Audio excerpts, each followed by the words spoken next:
कई बार ज़िंदगी में ऐसी मुश्किलें, ऐसी उलझनें आकर खड़ी हो जाती हैं कि हम हिम्मत ही हार जाते हैं। कोई रास्ता ही दिखाई नहीं देता, समझ ही नहीं आता कि हमारी ज़िंदगी में ही इतनी परेशानियाँ, इतनी तकलीफ़ें, इतनी उलझनें क्यों हैं? आखिर क्यों हमें ही इतना दुख मिलता है? हमने क्या बिगाड़ा है किसी का? क्यों हमारे साथ ही हमेशा गलत होता है? जब भी आपकी ज़िंदगी में ऐसा वक्त आए ना, तो ये 3 कहानियाँ आपको बहुत हिम्मत और ताकत देंगी और आपको अपनी उलझनों से बाहर निकलने का रास्ता दिखाएंगी। सबसे पहली कहानी, एक व्यक्ति की ज़िंदगी में बहुत उलझनें, परेशानियाँ आती थीं और उसका एक दिन तो इतना ख़राब हुआ कि वो परेशान हो गया अपनी ज़िंदगी से और रात के समय ईश्वर से फरियाद करने लगा। वो इंसान बहुत गुस्से में था और परमात्मा से कहने लगा, आपने आज मेरा पूरा दिन खराब कर दिया। आपने क्यों मेरे साथ ऐसा किया? परमात्मा ने पूछा, क्यों, ऐसा क्या हुआ तुम्हारे साथ? वो व्यक्ति बोला, मुझे सुबह को जल्दी उठना था, लेकिन मेरा अलार्म नहीं बजा और मुझे उठने में देर हो गई। एक तो पहले ही मुझे देर हो गई थी और जैसे ही मैंने अपना स्कूटर स्टार्ट किया तो मेरा स्कूटर भी ख़राब हो गया। बहुत मुश्किल से मुझे एक रिक्शा मिली और देर होने की वजह से मैं अपने ऑफिस में अपना टिफ़िन भी ले जाना भूल गया और जब ऑफिस पहुंचा तो वहाँ कैंटीन भी बंद थी। बड़ी मुश्किल से मुझे कहीं से एक सैंडविच मिला और पूरा दिन मुझे एक सैंडविच में निकालना पड़ा, लेकिन वो सैंडविच भी ख़राब था। मुझे कहीं से फ़ोन पर एक अच्छा ऑफ़र आया, लेकिन उसी समय मेरा फ़ोन ख़राब हो गया, फ़ोन ही बंद हो गया मेरा। फिर उस व्यक्ति ने कहा, मैंने सोचा कि घर जाकर एसी चलाकर सो जाऊंगा, आराम करूंगा, लेकिन मैं जैसे ही घर पहुंचा तो लाइट गई हुई थी। मुझे समझ नहीं आ रहा कि ये सारी तकलीफ़ें आप मुझे ही क्यों देते हैं? आपको कोई और नहीं मिलता क्या? तो परमात्मा ने उससे कहा, तू मेरी बात ध्यान से सुन। आज सारा दिन तुझ पर मुश्किलें और आफतें आनी थीं, परेशानियां आनी थीं, इसलिए मैंने देवदूत को भेजकर तेरा अलार्म बजने ही नहीं दिया और आज तेरा स्कूटर से एक्सीडेंट होने वाला था, इसलिए तेरा स्कूटर बिगाड़ दिया और जिस कैंटीन की तू बात कर रहा है उसका खाना खराब हो चुका था, जो तेरे शरीर को भयानक नुकसान पहुंचा सकता था। और जिस इंसान से तू फ़ोन पर बात कर रहा था वो इंसान एक नंबर का घोटालेबाज इंसान था और वो तुझे बहुत बड़ी मुश्किल में फंसा देता, इसलिए तेरा फ़ोन आधे में बंद करा दिया और आज तेरे घर में शॉर्ट सर्किट से आग लगने वाली थी, इसलिए मैंने तेरी बिजली ही बंद करवा दी। ईश्वर ने उस व्यक्ति से कहा, मैंने तुझे दुख देने के लिए या परेशान करने के लिए ये सारे उलझनें नहीं दी, मैंने तुझे बचाने के लिए ये सारी चीज़ें की हैं। जब उस व्यक्ति को ये पता चला कि ये सारी चीज़ें मेरी रक्षा के लिए हुई हैं, तो वो परमात्मा से माफ़ी मांगने लगा कि आप मुझे माफ़ कर दो, मैं आपको समझ नहीं पाया। तो परमात्मा ने कहा, माफ़ी मांगने की ज़रूरत नहीं है, लेकिन विश्वास रख, मैं हमेशा तेरे साथ हूँ, मैं हमेशा सबका भला करता हूँ। मैं जो भी करूँगा तेरे भले के लिए करूँगा।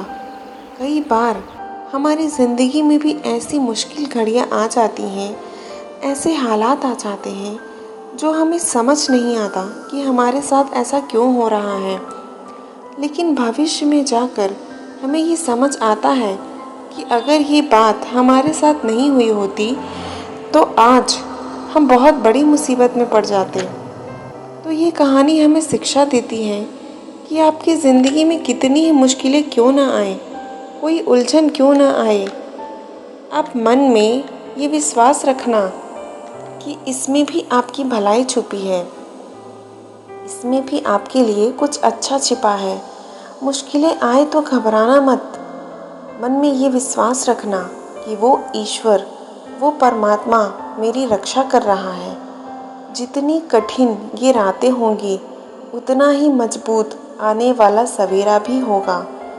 जिंदगी में कभी निराश मत होना। क्या पता कल वो दिन आए जिसका तुम्हें बेसब्री से इंतज़ार था। सफ़र में मुश्किलें आए तो हिम्मत और बढ़ती है। अगर कोई रास्ता रोके तो ज़रूरत और बढ़ती है। बिकने पर आ जाओ तो घट जाते हैं दाम अक्सर, और ना बिकने का इरादा हो तो कीमत और बढ़ती है। तो जब भी आपकी ज़िंदगी में मुश्किलें आएँ तो मन में ये पक्का भरोसा रखना कि परमात्मा आपके साथ खड़े हैं और हमेशा आपका भला करेंगे।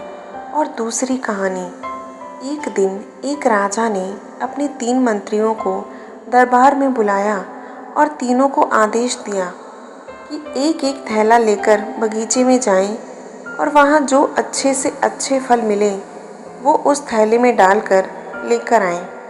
वो तीनों अलग अलग बाग में चले गए।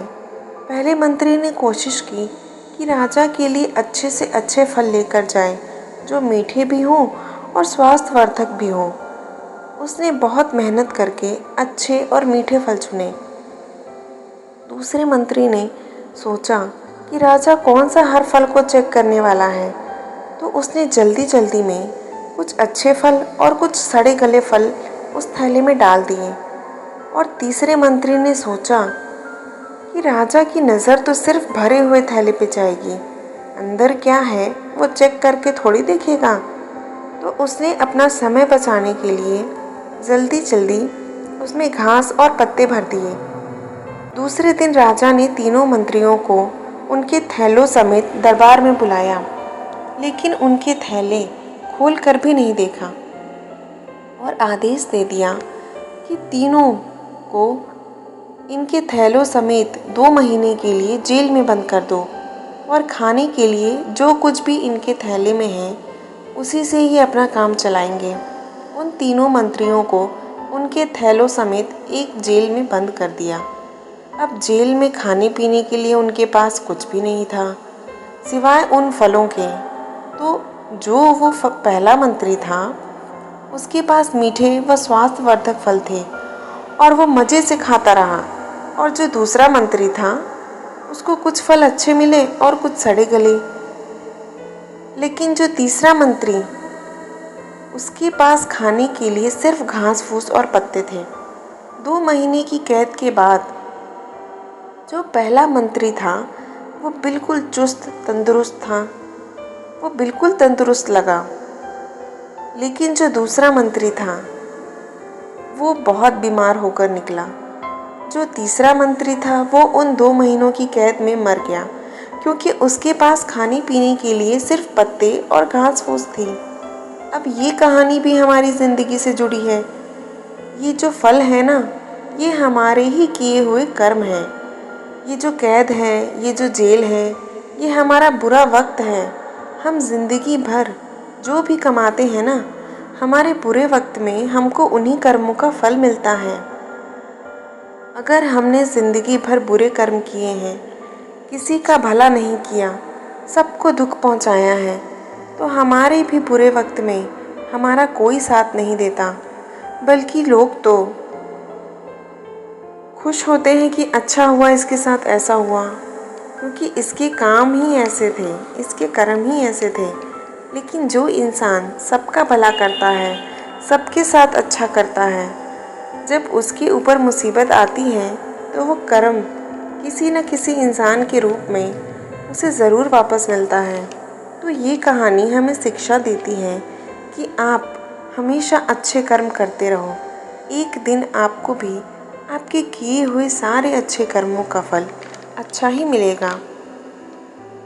और तीसरी कहानी, एक बार एक ग्वालन दूध बेच रही थी और सब लोगों को दूध नाप नाप कर देती थी। लेकिन वहाँ पर उसी समय एक नौजवान लड़का दूध लेने के लिए आया, तो ग्वालन ने उस नौजवान को बिना नाप तौल किए ही दूध से उसका बर्तन भर दिया। वहीं थोड़ी दूर पे एक साधु हाथ में माला लेकर मनकों को गिन गिन कर माला फेर रहा था। तभी उसकी नज़र ग्वालन पर पड़ी और उसने ये देखा। उसने पास ही बैठे व्यक्ति को सारी बात बताकर उसका कारण पूछा। उस व्यक्ति ने बताया कि जिस नौजवान को उसने बिना नापे दूध दिया है वो उस नौजवान से प्रेम करती है, इसलिए उसने बिना नापे ही उसे दूध दे दिया। ये बात उस महात्मा के दिल को छू गई कि एक दूध बेचने वाली ग्वालन जिसे प्रेम करती है तो उसका हिसाब नहीं रखती, और मैं जिस ईश्वर से प्रेम करता हूँ उनका नाम माला में गिन गिन कर लेता हूँ, मुझसे तो अच्छी वो ग्वालन है। ये कहानी भी हमारी ज़िंदगी से ही जुड़ी है। हम भी जिनसे प्रेम करते हैं हमें उनके साथ हिसाब किताब नहीं रखना चाहिए, क्योंकि जहाँ हिसाब किताब होता है ना, वहाँ प्रेम नहीं होता, और जहाँ प्रेम होता है वहाँ कैसा हिसाब किताब। पर आज के इस कलयुग के युग में लोग प्रेम भी हिसाब किताब देखकर करते हैं कि अगर उसने मेरे लिए किया है तो ही मैं करूँगा, अगर वो मेरे लिए कुछ नहीं करता तो मैं क्यों करूँ। ये प्रेम नहीं है, ये व्यापार है। इसलिए हमारे रिश्तों में वो प्रेम नहीं, वो प्रेम कहीं खो गया है। तो ये कहानी हमें शिक्षा देती है कि अगर आप अपने रिश्तों में प्रेम बढ़ाना चाहते हैं तो किसी भी तरह का हिसाब किताब करना छोड़ दो कि उसने क्या किया, आपने क्या किया, वो क्या करता है, आप क्या करते हैं। अगर आप किसी से प्रेम करते हो तो बस निस्वार्थ होकर उससे प्रेम करते रहो। आशा है कि ये तीनों कहानियाँ आपकी ज़िंदगी को एक मार्गदर्शन देंगी, आपके रिश्तों में प्रेम भरेंगी और आपकी ज़िंदगी में खुशी और शांति लेकर आएंगी।